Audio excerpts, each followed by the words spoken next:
Selamat pagi semuanya, perkenalkan nama saya Meli Marcelina dengan NIM 21104174553 dari kelas M4, Angkatan 2021.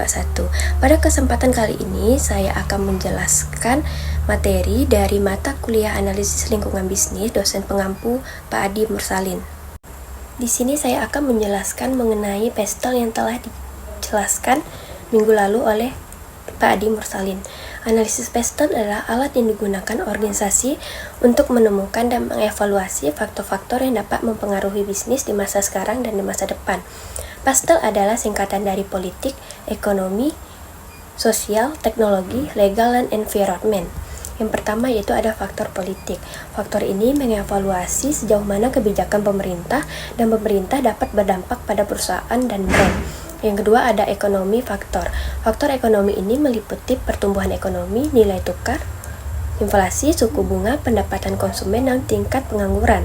Faktor ini juga mempengaruhi daya beli konsumen. Yang ketiga yaitu faktor sosial. Dalam pestel analisis dimensi sosial yang dimaksud adalah karakteristik demografis, norma, adat istiadat, dan nilai-nilai populasi di mana organisasi beroperasi, seperti tingkat pertumbuhan penduduk, distribusi usia, distribusi pendapatan, sikap karir, penekanan keselamatan, kesadaran kesehatan, sikap gaya hidup, dan hambatan budaya. Yang keempat, faktor teknologi. Faktor ini berkaitan dengan inovasi dalam teknologi yang dapat mempengaruhi operasi industri dan pasar secara menguntungkan atau tidak menguntungkan. Yang kelima yaitu faktor legal atau legal, yang termasuk dalam faktor ini adalah undang-undang yang lebih spesifik.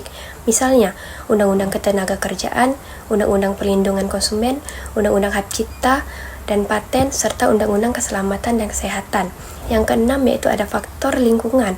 Faktor ini penting karena meningkatkan kelangkaan bahan baku, target populasi, target jejak karbon yang ditetapkan oleh pemerintah. Sekian penjelasan materi yang beliau berikan kepada kami mengenai analisis pastel.